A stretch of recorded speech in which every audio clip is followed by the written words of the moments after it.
In early June 1944, the Battle of the Atlantic was still far from over. German U-boats continued to pose a deadly threat to Allied shipping, silently patrolling vast areas of the ocean. One of these submarines was U-505, a Type IXC U-boat of the German Navy, operating off the coast of West Africa. U-505 already had a troubled history. Mechanical failures, low morale, and constant pressure from Allied anti-submarine forces had taken a heavy toll on its crew. Still, the submarine remained on patrol, following orders to disrupt Allied supply routes at all costs. Unbeknownst to the Germans, the U.S. Navy had formed specialized hunter-killer task groups, designed not just to escort convoys, but to actively seek and destroy enemy submarines. One of these groups, Task Group 22.3, was patrolling the Atlantic with aircraft carriers, destroyers, and escort ships, constantly scanning the ocean for signs of U-boats. On June 4, 1944, sonar operators aboard the American destroyer Escort detected a suspicious contact beneath the waves. The signal was strong, steady, and unmistakable. A German submarine was below them, moving slowly, unaware that it had been found. The hunt was about to begin, and neither side yet understood how extraordinary its outcome would be. The sonar contact was confirmed within minutes. U-505 was moving at depth, attempting to remain hidden, but the American ships above adjusted their course and speed with precision. The ocean surface appeared calm, yet beneath it, a deadly game of patience had begun. The task group commander ordered an immediate attack. Destroyer escorts moved into position, calculating the submarine's depth and direction. Aircraft from the escort carrier circled overhead, ready to strike if the U-boat attempted to surface. Suddenly, the first depth charges were released. Explosions shook the water, sending violent pressure waves through the submarine's hull. Inside U-505, lights flickered, pipes burst, and crew members were thrown from their positions. The boat shuddered as alarms echoed through the compartments. The German crew fought to maintain control. Engineers rushed to contain flooding, while officers attempted to keep the submarine at depth. However, each new explosion caused more damage. The pressure became unbearable, and the submarine began to lose stability. Above, the American ships maintained constant pressure, dropping charge after charge with deadly accuracy. They had no intention of allowing the U-boat to escape. Every explosion brought U-505 closer to destruction, or to a decision that would change history. The captain of U-505 now faced a critical choice. Remaining underwater meant certain death. Surfacing meant facing the enemy, but it was the only chance for survival. Inside U-505, the situation rapidly deteriorated. Flooding increased in several compartments, electrical systems failed, and the submarine began to lose depth control. The relentless depth charge attacks had achieved their goal. Remaining submerged was no longer possible. The German commander made a desperate decision. He ordered the submarine to surface and abandon ship, believing U-505 was doomed. The priority was to save the crew's lives. Standard procedure demanded that all secret materials be destroyed before evacuation. As U-505 broke the surface, American ships immediately opened fire. Machine gun rounds and warning shots splashed around the submarine, forcing the German crew to jump into the sea as quickly as possible. Amid the chaos, critical steps were missed.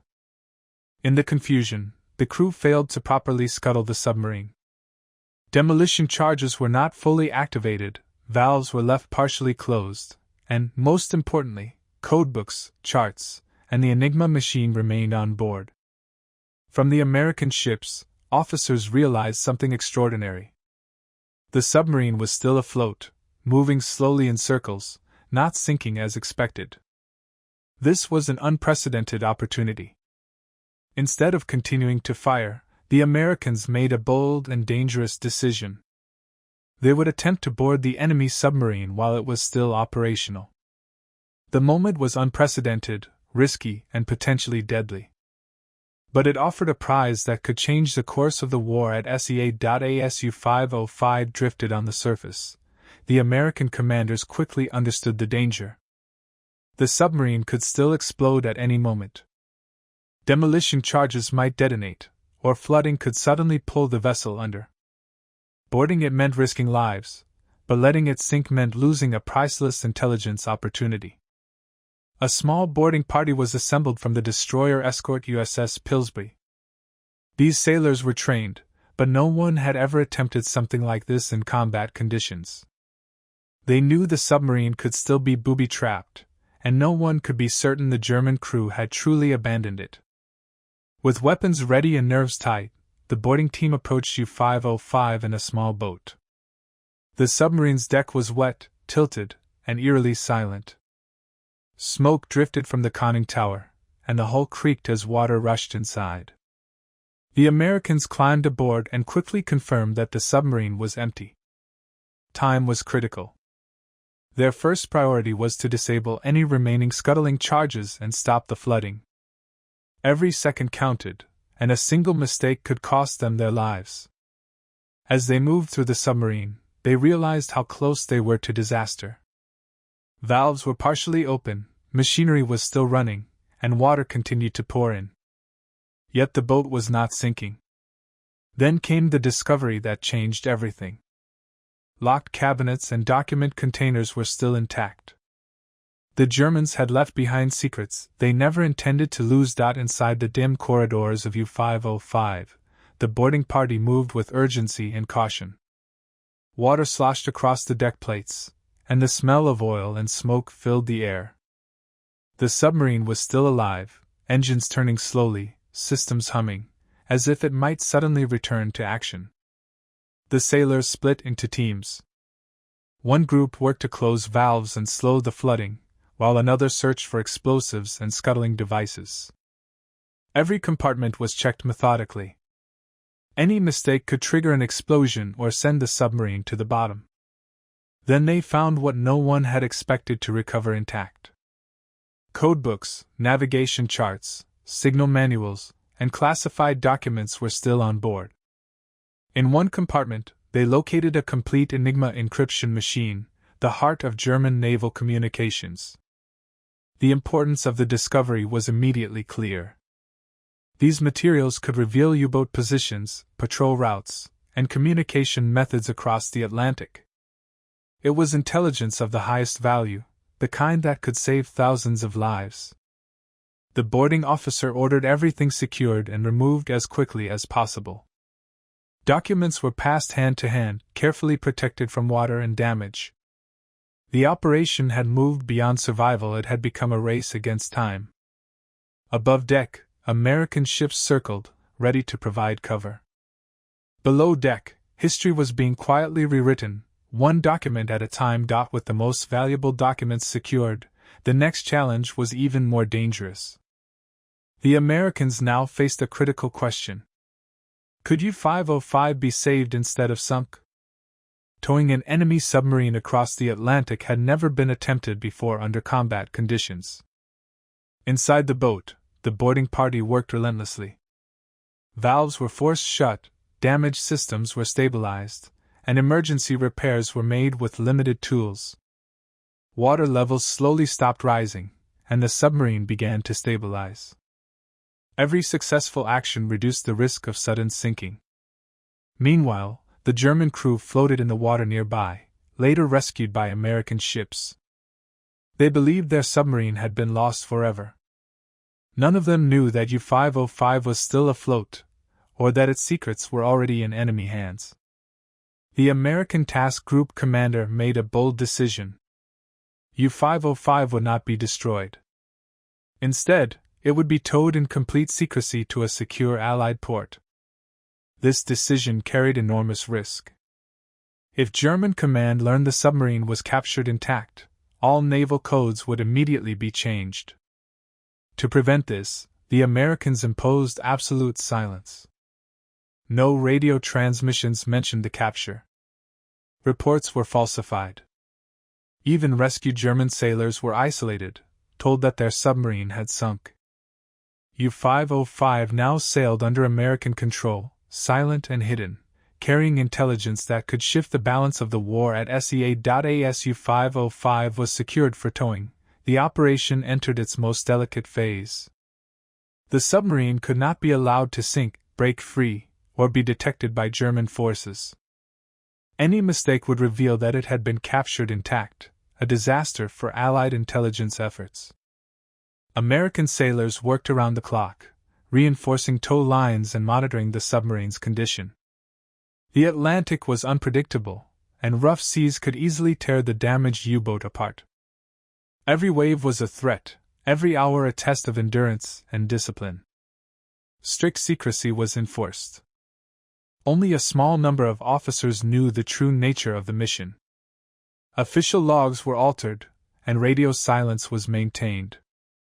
To the outside world, U-505 was presumed destroyed, just another submarine lost in the Atlantic. The captured German sailors were kept completely isolated. They were not allowed to communicate with anyone outside the task group, ensuring that no information could leak. Even Allied personnel who were not directly involved were told nothing. Slowly and carefully, the task group began moving toward a secure location. U-505 followed behind, damaged but afloat, carrying secrets more valuable than any single ship.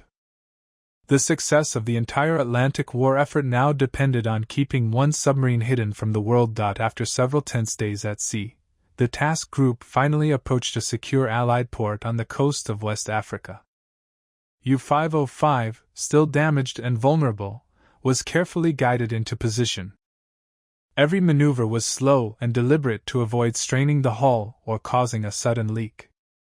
As the submarine reached calmer waters, the boarding party worked quickly to stabilize systems further. Pumps were used to manage flooding, temporary repairs were reinforced, and engines were shut down for the first time since the capture. The tension among the sailors was palpable. One misstep could still send the submarine to the bottom. Upon arrival at the port, U-505 was quietly docked at a hidden section of the harbor. Naval engineers and intelligence officers boarded immediately, inspecting the vessel and securing its cargo. Codebooks, charts, and the Enigma machine were carefully removed and placed under strict security. The captured submarine was an unprecedented prize. Not only had it been taken intact during combat, a feat never before achieved, but it also contained intelligence that would provide the Allies with a decisive advantage in the Battle of the Atlantic. Word of the capture was strictly controlled. Official reports to higher command omitted critical details, maintaining the secrecy of the operation. U-505's capture would remain classified for the remainder of the war. Once the Enigma machine and codebooks were secured from U-505, Allied cryptographers immediately began analyzing the materials. These documents contained the latest German naval codes, operational orders, and patrol routes for U-boats across the Atlantic. The intelligence gained from the submarine allowed Allied forces to predict and intercept U-boat movements, dramatically reducing losses of merchant ships. Convoys could be rerouted safely, and hunter-killer groups were deployed more effectively, saving thousands of lives and critical supplies. For the cryptographers at Bletchley Park and in U.S. naval intelligence, the capture was a treasure trove. They could cross-check codebooks with intercepted messages, identify weaknesses in German encryption, and decrypt messages faster than ever before. The operation remained strictly classified, with only a handful of officers aware of the true significance. Even the captured German sailors were unaware of what had been recovered. The secrecy was essential. If the Germans learned the codes were compromised, they would immediately change them, negating all the intelligence advantage. The capture of U-505 became one of the most successful intelligence operations of World War II, with effects that reverberated across the Atlantic for months. After the submarine was safely docked, attention turned to the German crew who had been rescued from the water during the capture. They were taken into custody under strict security measures. The Americans needed to ensure that the prisoners could not communicate any information about the submarine or its cargo. They were isolated from the outside world, questioned carefully, and constantly monitored. Despite being enemy soldiers, they were treated according to the Geneva Conventions, but under conditions that minimized any risk of intelligence leaks. The crew was unaware that their submarine had been captured intact. They believed it had sunk during the attack, which helped maintain the secrecy of the operation. This deception was critical to ensure that German Naval Command did not suspect the Allies had acquired the Enigma and codebooks. Meanwhile, the boarding party and task group officers documented the condition of the submarine, noting damage, operational systems, and anything that could be useful for future operations. Every detail was recorded meticulously, combining practical naval engineering with intelligence strategy. By securing both the submarine and its crew, the Allies ensured a dual victory. A valuable vessel and critical intelligence, while keeping German forces in the dark about what had truly occurred. With U-505 secured and the crew contained, the next challenge was moving the submarine to a more secure location for detailed examination. The damaged vessel could not make the journey under its own power, so the Americans planned to tow it carefully across the Atlantic to the United States. Every aspect of the transport operation had to be meticulously planned. The tow lines had to be reinforced, flood-prone compartments monitored constantly, and weather conditions observed carefully. The Atlantic was unpredictable, and rough seas could easily break the tow or worsen the damage to the hull. A skeleton crew remained aboard U-505 to manage minor repairs, monitor water levels, and ensure stability. They worked in shifts, aware that a single mistake could send the submarine to the bottom, taking with it the invaluable Enigma and codebooks. All communications were strictly controlled. The operation remained classified, with only a few high-ranking officers aware of the true nature of the mission. To the outside world, U-505 was simply listed as lost at sea, preventing any German suspicion. As the tow began, the tension was palpable.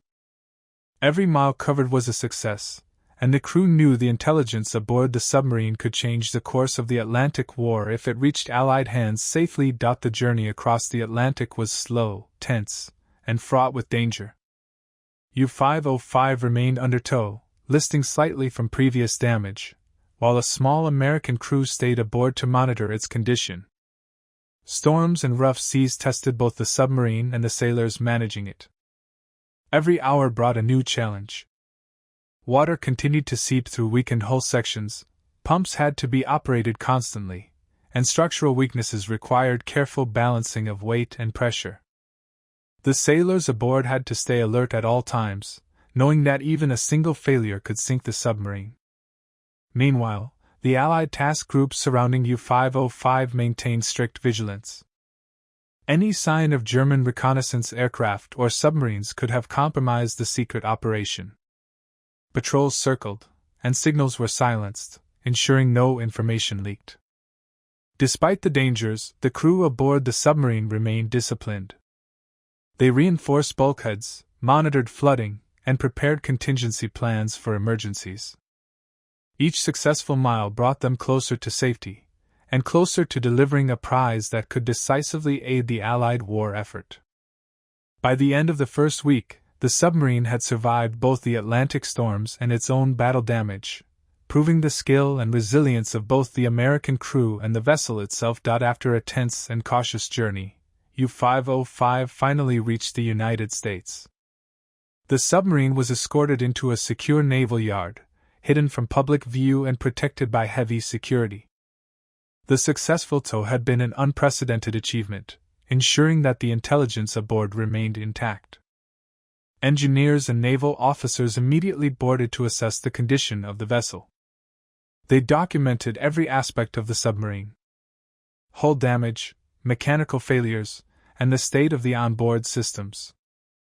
The priority remained the preservation of the Enigma machine, codebooks, and secret documents. All handling of the materials was done under extreme secrecy.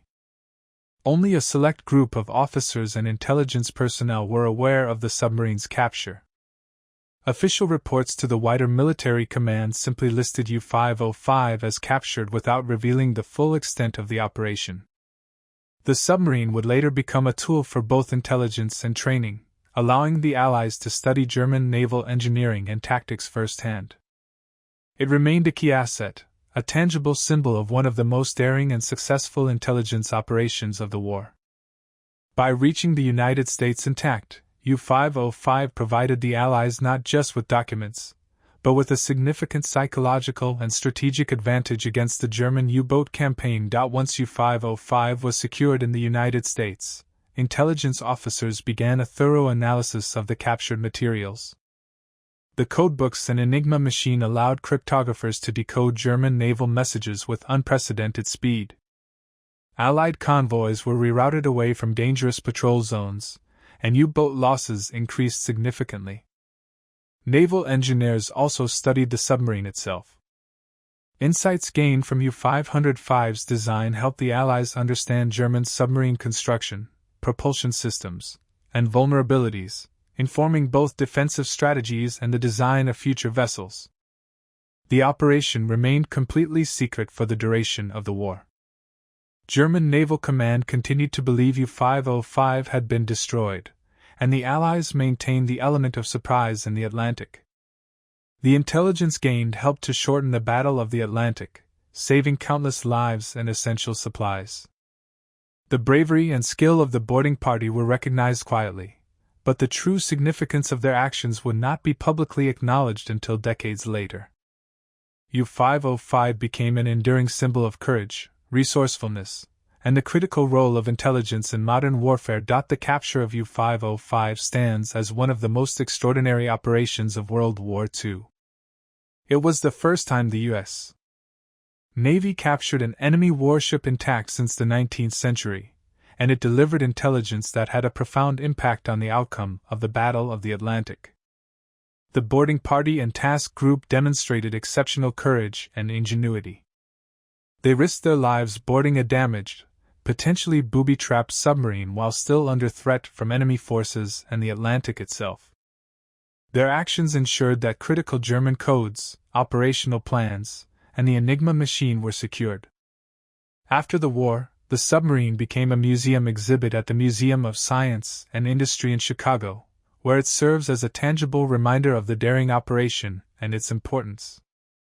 U-505 continues to educate and inspire generations about courage, intelligence work, and naval history. The story of U-505 is not just about a submarine, it is about the extraordinary human effort, bravery, and strategy that altered the course of a war. It remains a testament to the fact that even in the midst of widespread conflict, skill, determination, and decisive action can achieve the impossible.